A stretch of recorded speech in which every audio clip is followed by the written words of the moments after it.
Wow, great. We should get started so that we get as much time as possible to listen to these really interesting visitors that we have here today. I'm glad that so many showed up with such a short notice.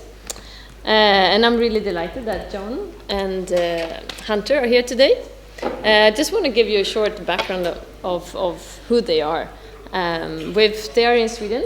They were here to join a conference or a workshop seminar, 2 days on the green economy, which was a research agenda for a transition to a green inclusive economy arranged by the Global Challenge and the Royal Academy of Science that aimed to identify crucial research issues concerning the scope for turning society into a more sustainable direction.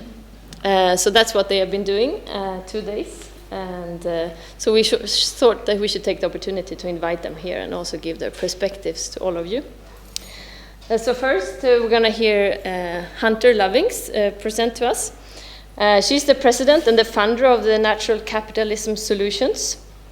And she actually wrote a book called The Brittle Power, partly on resilience, already in 1981. That could be interesting for you to hear. And the Natural Capitalism Solution educates senior decision makers in business, government, civil society to restore and enhance the natural and human capital while increasing prosperity and quality of life. So in partnership with leading thinkers and implementers, the NCS creates innovative, practical tools and strategies to enable companies, communities, and countries to become more sustainable. So she's a trained sociologist and lawyer, and she is currently the professor of the Sustainable Business Management at the Bainbridge Graduate Institute at Bard College and Denver University, and the chief insurgent of the Man-Drone Project. And she has consulted for scores of industries, government worldwide, and she has consulted with large and small companies, including international finance corporations, Royal Dutch Shell, Interface, and Cliff Bar, and also Walmart, which is a company that some of you might know about. So I'll stop there, and then I introduce John when it's his turn to speak. So welcome. Thank you. Thank you. We've just been 2 days talking about what is the research needed. And my general take on it is we need a lot less talk and a lot more action. In his book, Guide to the Perplexed, E.F. Schumacher observed that there are two kinds of problems: those that converge and those that diverge. Convergent problems are solvable with logic, with facts, with science, with research. Games like chess, fields like math, physics, chemistry are convergent. The more you study them, the more you reduce them, the more you begin to see the shape of the answers. The problems that we all deal with are divergent. They aren't solved by logic and facts and analysis. The more you analyze them logically, the more they tend to contradict each other. Things like the debate between freedom and order in society. There isn't a right answer. We have and we will continue to debate free markets versus regulation. Clearly, you need balance, but just saying that is self-evident. It's not the answer. Schumacher warned that a failure, a refusal to accept the divergent nature of these problems causes wisdom, which he said is the only way to solve these, to go dormant. We lose our capacity for wisdom. And he said when this happens, the clever human is more likely than not to destroy itself. And this, I think, is the risk that we face. Facts don't change minds. Facts don't drive action. Story drives action. And I've been recommending that people, and I guess Johan just got the book, Winning the Story Wars: Why Those Who Tell and Live the Best Stories Will Rule the Future. Written by a man named Jonas Sachs, and you may know his work. He did the little video, The Story of Stuff, which has gone viral. We need a narrative for today's world. Thomas Berry said, "We're in trouble because we don't have a good story." The old story, which explained how the world came to be and how we fit into it, sustained us for a long period of time, the old narrative. It shaped our emotional attitudes, it provided us with a life purpose, it energized action, it consecrated suffering. We knew why we were doing what we were doing. It integrated knowledge, it guided education, and it's gone. It no longer holds together. We need a new story.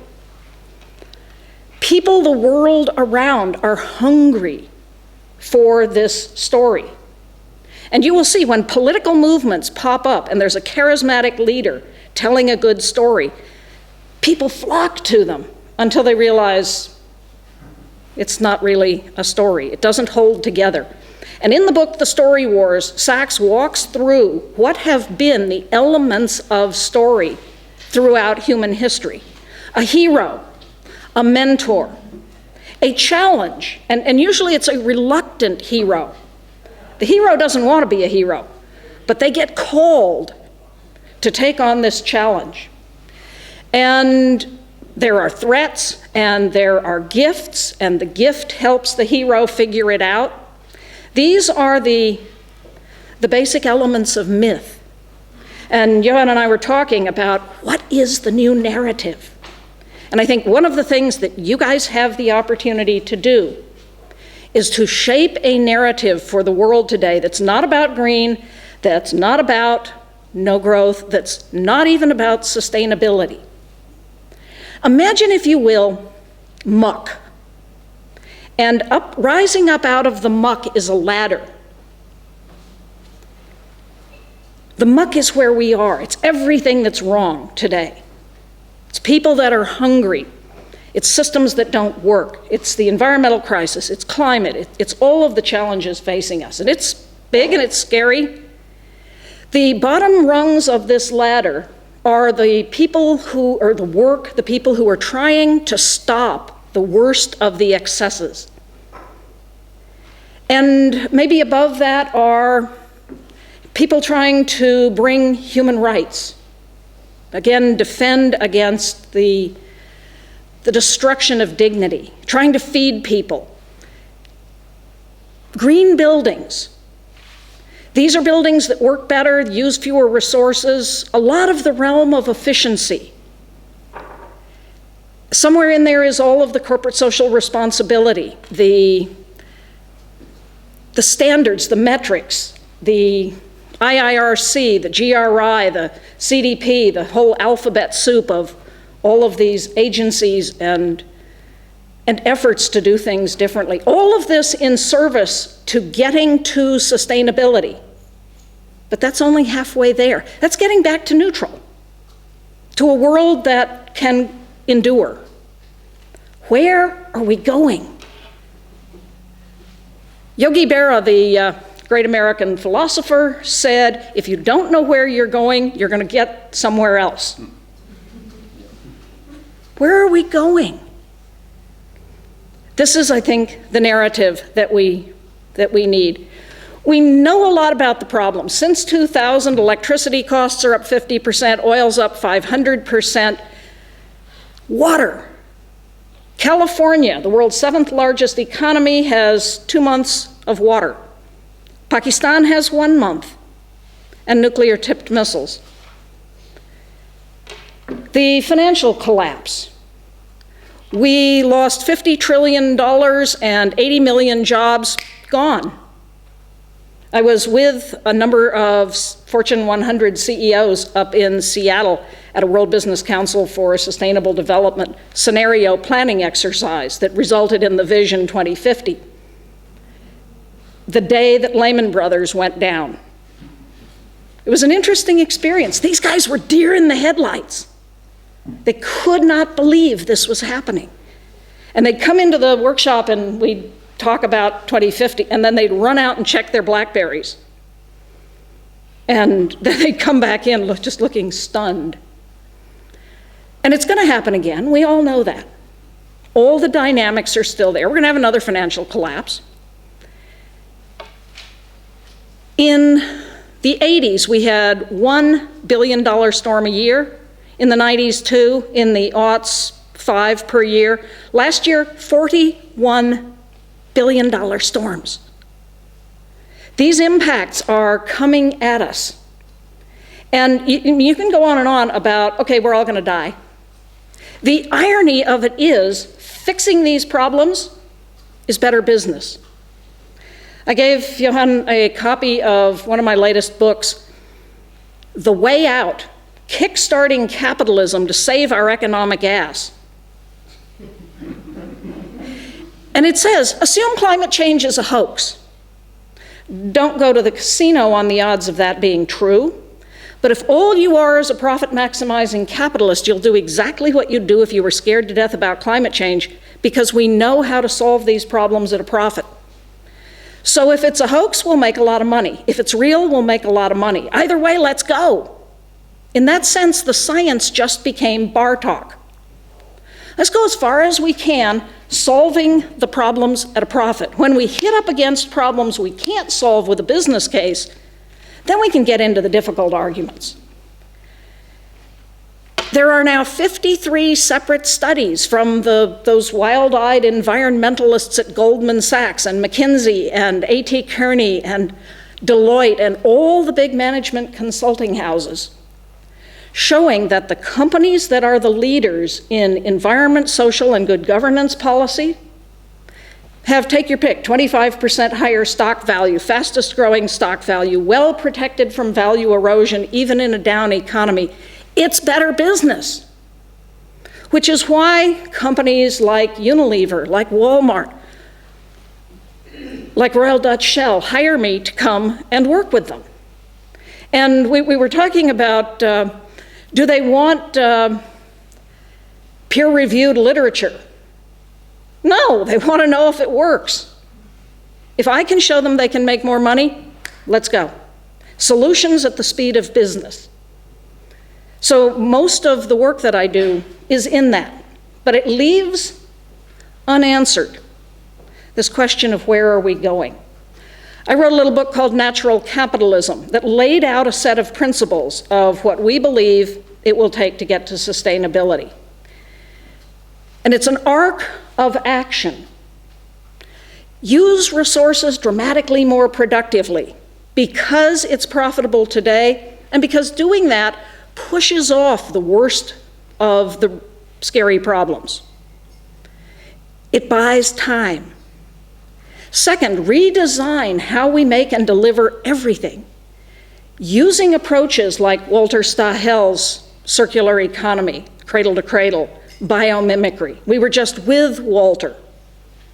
Dear man, in many ways, the father of modern sustainability. The third principle is to manage all institutions to be regenerative of human and natural capital. And that phrase regenerative came from John Fullerton, or came into my thinking. And John has laid out what I think is, it's the best I've found yet, a definition of where is it we're going to. A vision of an economy in service to life. A vision of an economy that is based on living systems, that draws its wisdom from living systems. One of the things that we need to do more of is integrate the business case that we now know is very solid around sustainability and this larger vision of a regenerative economy. But everywhere I go in the 6 months since I've started talking about a regenerative economy, people get excited.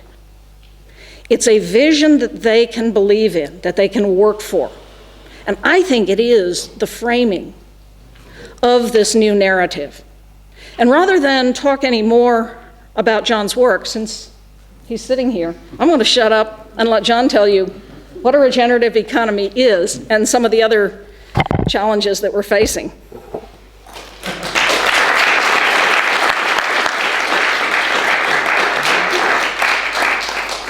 so much, Hunter. That's really inspiring and a bit challenging, I would say.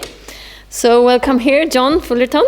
He's the founder and the president of this, the Capital Institute, collaborative working to explore and effect the economic transition to a more just, regenerative, and sustainable way of living in this earth through the transformation of finance.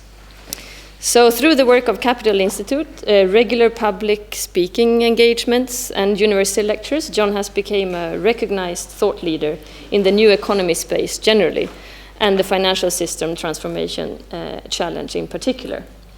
So previously, he used to work for MP Morgan, where he worked for over 18 years, as working with managed various capital markets and derivative business around the globe. And then he shifted focus to private investments and was subsequently the chief investment officer at Lab Morgan through the merger with Chase Manhattan before he retired from this bank in 2001. And now we're really interested to hear more about the regenerative economy, amongst other things. Welcome. Thank you.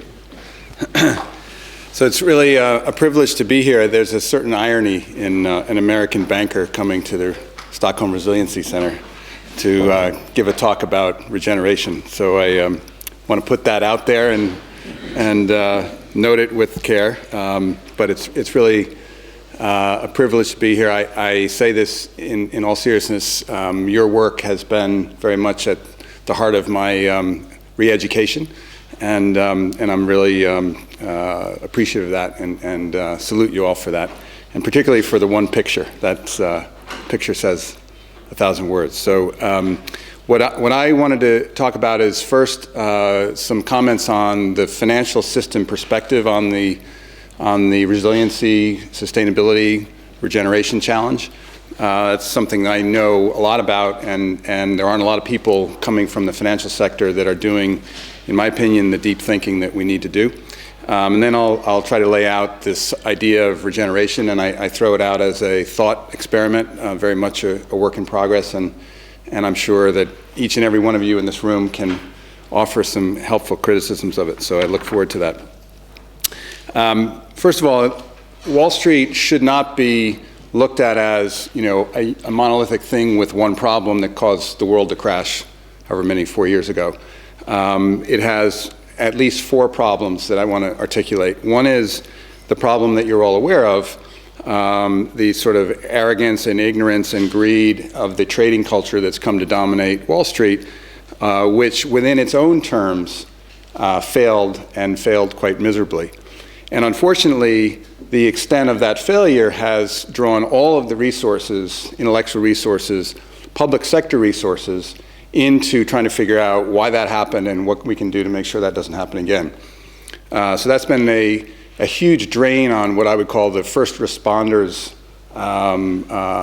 bandwidth to think about some broader questions. And therefore, there's been really a vacuum of what I think is some more important and deeper thinking. Secondly, there's sort of an awareness of the linkage between the financial economy and the real economy. And I would say somewhat of a disregard and disdain almost for those issues. And so that's, really kind of the Wall Street ethical challenge that needs to be addressed head on, and that'll take at least a decade, if not longer, to resurrect the trust. And we learned from the paper yesterday that we were all here to comment on and review that the destruction of trust in itself is a huge impediment to dealing with the ecological crisis that we're facing. So there's an additional problem brought to you by the Wall Street culture. But the fourth problem, which is in my judgment the biggest problem, is the almost complete ignorance within the powers of the financial system about the systemic connection between finance and the ecological crisis confronting us. And I say ignorance not because I'm trying to use an unpleasant word. I mean ignorance because literally people haven't spent the time to think about it and process the idea that in my mind is very clear now, which is that at the root of the foundation of finance, probably the single principle at the root of all finance is the exponential function. It's embedded in our money system. Equally important, or more importantly, it's embedded in the way we invest capital. And so that's ultimately in conflict with planetary boundaries, unless we achieve the magical decoupling, which I'm not yet prepared to bet my kids' future on. So before I get into the regenerative idea, I wanted to focus on really two ideas that I think need more airing within certainly the financial world, but also within the sustainability conversation. The first one is the idea of financial overshoot. And I would state that financial overshoot is a corollary of ecological overshoot. They go hand in hand. And what I mean by financial overshoot has been now well demonstrated by this idea of stranded assets. And I'm sure you're all very familiar with this, but the core idea that if we want to stay below the 2-degree warming threshold, the science points to, with even frankly too low a probability confidence, we need to leave something like 80% of the fossil fuels we've already discovered in the ground. And the carbon tracker who made this, this knowledge that really came out of the Potsdam Institute years ago, the carbon tracker made it, illuminated it with a very excellent report, probably over 2 years ago now. They focused on the fossil fuel assets that are housed within public companies, because their tactic is to put this on the agenda of the regulators as a financial risk. And that's a very smart tactical move. It's worked. It's now on the agenda. The problem with that is that less than 25% of the fossil fuels that we're talking about are actually owned by publicly traded companies. The big owners of oil, for example, oil and gas, are Saudi Arabia, Iran, and Venezuela. And if you take sort of the three big oil companies we tend to think of when we think of big oil, Exxon, Shell, and British Petroleum, their fossil fuel reserves are roughly 4% of those three big countries' fossil fuel reserves, just 4%. So the stranded asset problem is by far a bigger geopolitical challenge than it is a financial asset issue, meaning that we're going to need to figure out, in the same way we need to figure out how to not tear down the Amazon, we're going to need to figure out how to not produce all this oil out of the ground out of countries whose economies and civilizations are dependent on the production of fossil fuels, and in regions that aren't exactly the most stable and resilient to begin with. But that's just the first layer of what I'm calling financial overshoot. If you accept the idea that economic growth is going to be increasingly constrained as these natural resource limits bite in further, then the assumption about the long-term growth rate of the economy that's embedded in all financial assets, not just oil stocks, is probably optimistic.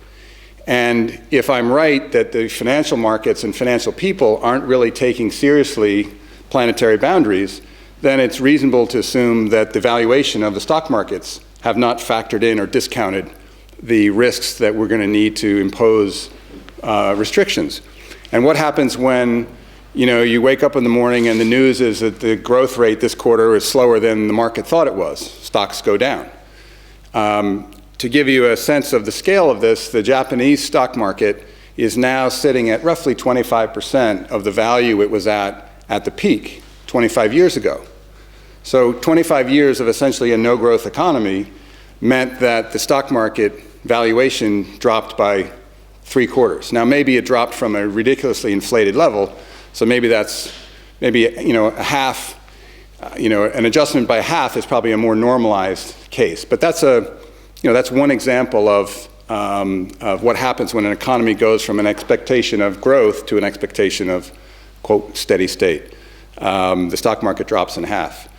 The global stock market is worth $60 trillion. So over the next decade or two, if we are to live within planetary boundaries, it's reasonable to think that the valuation of stocks, as they adjust to this new reality, may need to adjust by up to 50%. That's a $30 trillion adjustment if those numbers happen to work out that way. That's, embedded in that, I suppose, is a stranded asset issue. But these are suddenly gigantic numbers. And in contrast, the subprime crisis that caused the recent financial collapse had a direct loss of only 2.9 trillion. So this is orders of magnitude bigger. And not surprisingly, we've lived in a system of exponential growth for a couple of centuries and built this massive wealth. If that train suddenly has to pivot, the consequences of that are way bigger than I think we've yet processed and contemplated. And I don't say that as, go out and sell all your stocks and hide in a hole, but more just to make this challenge we're all wrestling with more realistic and more complicated. The overshoot issues extend to off-balance sheet liabilities, the costs of rebuilding from storms. I just heard today in the meeting, the UK is going to decommission one of their nuclear power plants. It cost £1 billion to build this power plant. Supposedly, the estimate on day one, before they actually start doing the work, is it's going to cost £70 billion to decommission it. I don't know how many nuclear power plants there are out there, but they have to be dealt with. You get the point. 140 at least? Sorry? 140? 140? Okay. Yes, some estimates. So that's financial overshoot. A second area that I talked about yesterday, and I want to just leave you with, is, to me, there's been a lot of effort in the financial community around sustainability, focused on, initially we called it socially responsible investment. Now we call it ESG, environment, social, and governance. And the idea is to embed these non-financial values in make them transparent, make companies' operations transparent, and embed them in the way companies report their earnings and their assets and liabilities, and then allow investors to use that information to make investment judgments. Now, that work is critical and important, and nothing I say here should suggest I'm not completely supportive and enthusiastic about this work. Another area of promise within the investment community is something called impact investing. That's an area that I'm personally very involved in, which is typically private investors, typically investing in early stage companies or projects, where they're doing so with the initial intent of achieving some social and/or environmental benefit in addition to some financial return. It's now become a hot area. You can go to conferences filled with 1,000 people talking about impact deals and impact projects. There's many challenges. There isn't yet really a theoretical framework on how to think about, how to compare and trade off different impacts for different returns. But there's movement, and there's investors that are wrestling with these questions, which is great. The problem is that what matters is the real investment decisions of the big actors in the global economy. And while the ESG movement is dealing with the big actors, it's dealing with the big actors through the method of investing in publicly traded companies, where investors have very little influence on the investment decisions of the corporations.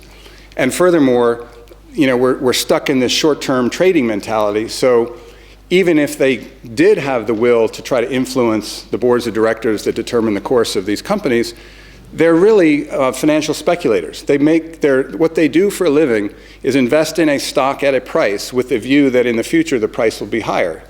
And so that's a perfectly acceptable practice, but that is financial investment or financial speculation. It's not what I would call real investment decisions.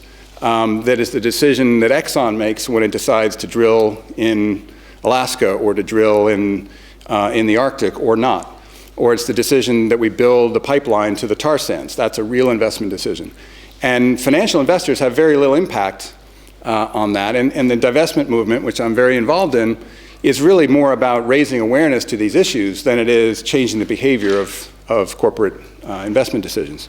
And I've talked to CFOs of big companies who are leaders in the ESG, corporate social responsibility movement, and they've done great work in greening their supply chains, for example.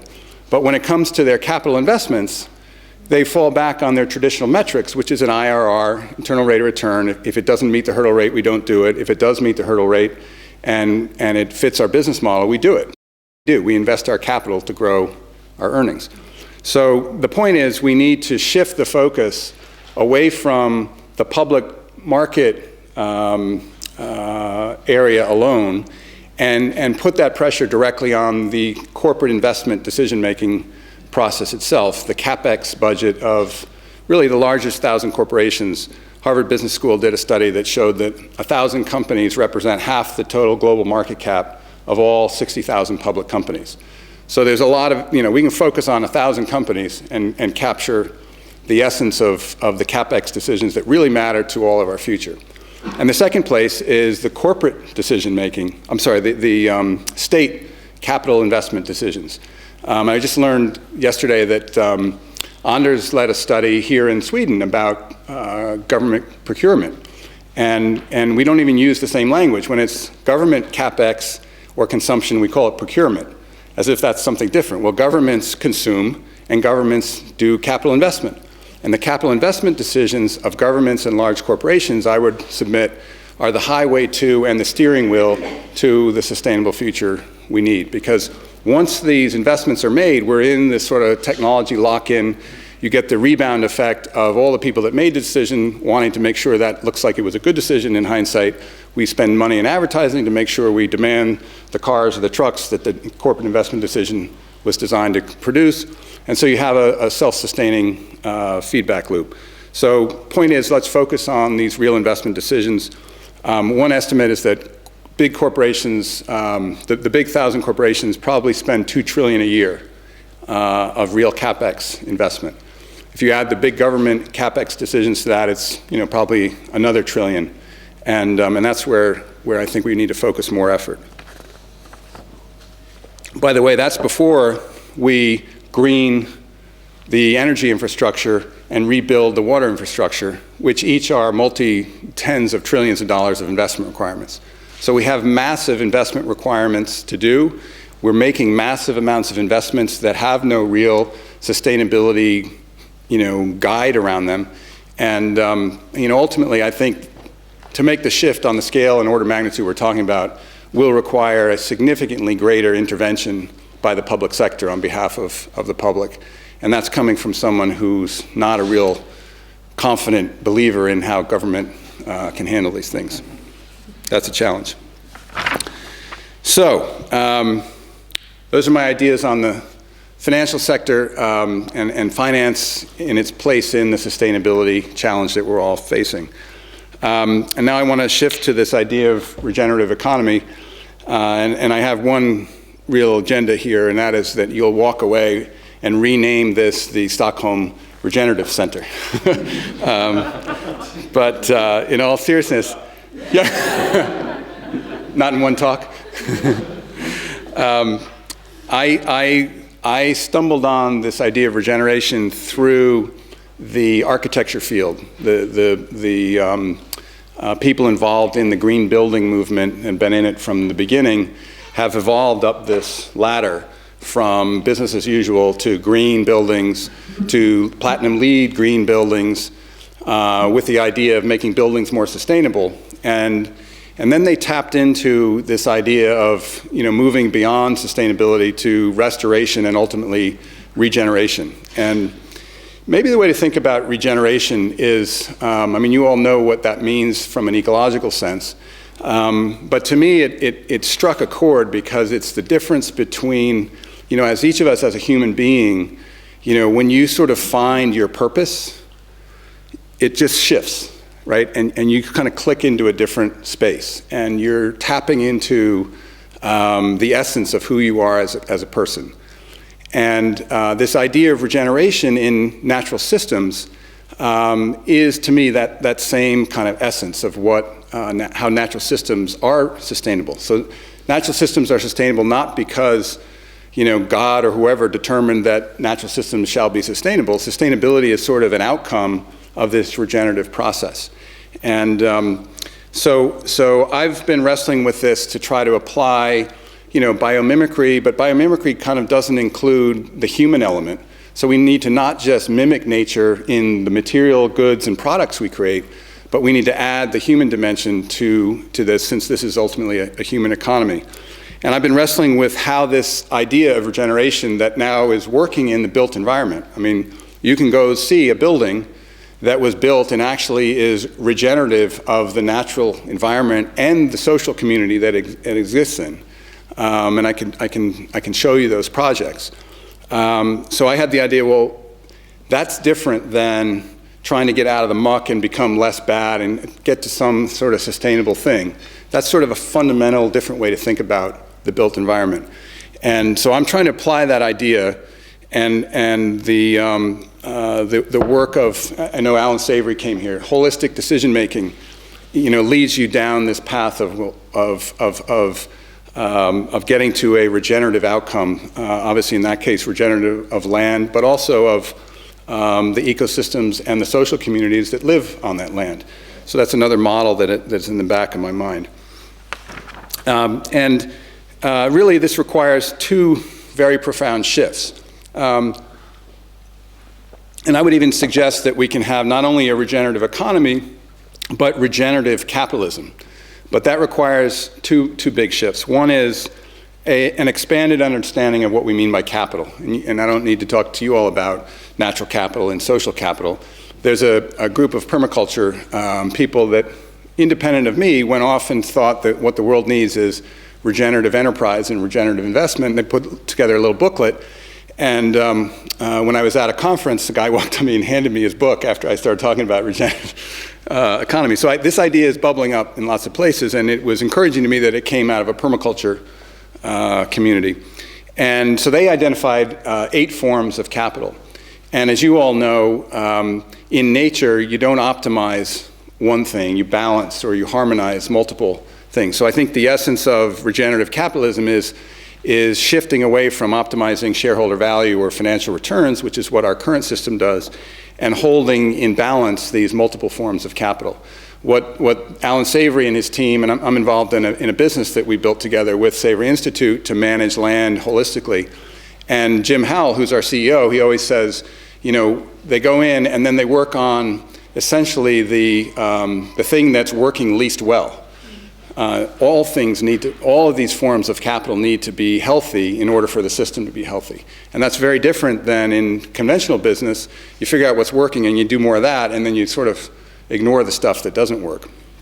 The second piece that we need to do is to shift to this idea that the regenerative process that defines living systems can actually define the economic system as a whole. And that's a huge leap, obviously, but one that I've kind of staked out a claim that that's possible, and now I'm trying to back into a theory that would support that, and then the practices that go with that. So let me lay out where I am on the principles or the elements of a regenerative economy. I've got a paper on this, a first draft that I wouldn't encourage you to read. Wait for the second draft; it'll be out shortly. But the essence of it boil down to the following principles. The first one is interdependence.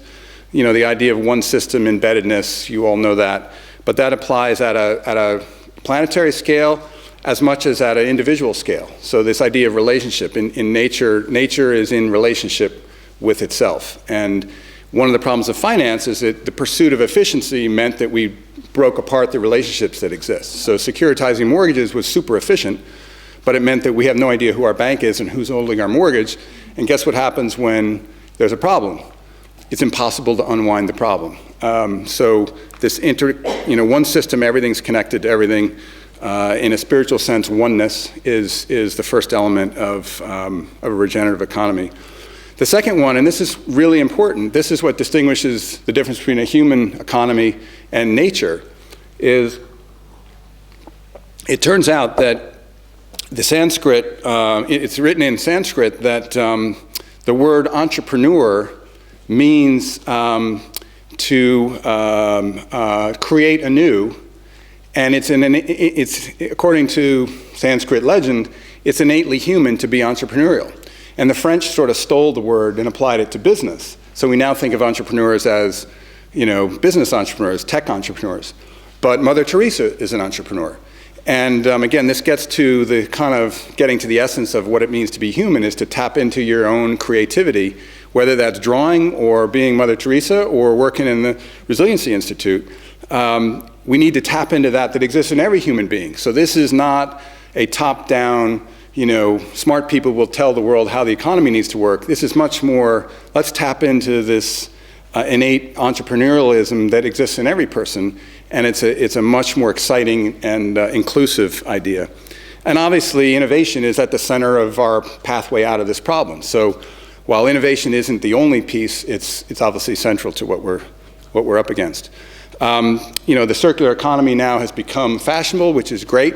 I would only add we need robust circulation of physical materials for sure, but also we need the robust circulation of financial assets or financial markets or money. And one problem of the current financial system is it essentially sucks money out of the regions into the center, and in a pursuit of efficiency, then invests that in short-term speculative activities as opposed to reinvesting in places. And so when one thinks about reforming the financial system, one needs to think about a system that will ensure the recirculation of capital in the regions rather than having it sucked to the center. The fourth element is this idea of holistic understanding of wealth that I was referring to earlier.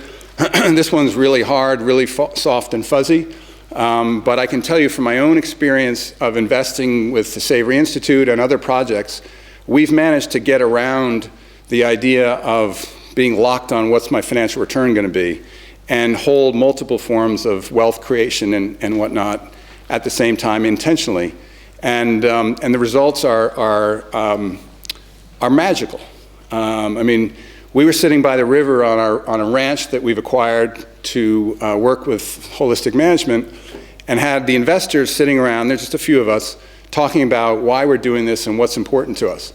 And suddenly, internal rates of return and whether I'm going to beat the index and all that stuff that you hear about in the financial world kind of goes out the window. And you kind of reconnect to what the purpose of your capital is and how it's, in this case, regenerating natural systems. And it just shifts the mindset. Now, whether that's possible to do at a level of, pension funds, I don't know. But I know that there's some magic in that we can explore. You all know that systems need to be in balance. And here's where I'd love to hear, this idea of resiliency is obviously vital, but so is efficiency. And Bernard Lietaer has a great chart where he shows these two things need to be in balance, and in fact, resiliency is more important in a system than efficiency, but that doesn't mean that efficiency is not important too. And there's many things that need to be in balance, like scale. It's not enough to say big banks are bad, we just need small banks, because just like we need big arteries to get blood from our heart down to our legs, we need both big arteries and small veins to have healthy circulation. The edge effect, again, you all know more about this than I do, but we've got a project called our Field Guide to Investing in a Regenerative Economy. And it's our kind of, let's take this idea out and learn from practitioners on the ground. And we found regeneration is everywhere. It's just that people don't think of it in those terms. Many of the regenerative practices we found in the real world are operating at edges, whether it's the edge between the private sector and the public sector, the edge between two different industries, the edge between the nonprofit sector and the for-profit sector. That's where the real value creation will live. And so the kind of industrial corporation that controls the whole thing from centralized management is completely out of alignment with the edge effect reality of natural systems. And then finally, regeneration has to honor place. It's a place-based concept. And so, there's a reason why we've made more success at the city level in sustainability than we have at the national or international level. And there's a reason why there's a massive relocalization movement happening now. Globalization's gone too far. It was great for certain things, but taken to an extreme, we're out of balance and we need to re-anchor ourselves. And the NEF has done a huge amount of work on local economy.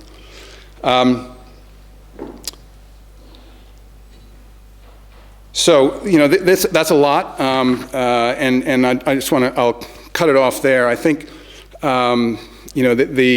if that's the framework, it kind of leads to a couple of obvious implications. One is that, something like carbon taxes and caps on carbon become kind of obvious in the context of that framework. So does regenerating the natural carbon sinks. And so does rethinking the global public corporation. It gives you a framework to think about why that may not work in the context of sustainability. But most importantly, it will require a rethink and a transformation of finance, the belief system, the theory, and the practice of finance. And that's the piece that Capital Institute is focused on. It's a huge hurdle. There aren't nearly enough people even thinking about it, much less working actively on it. And so that's where I could use your help and look forward to engaging with you. So thanks for your time.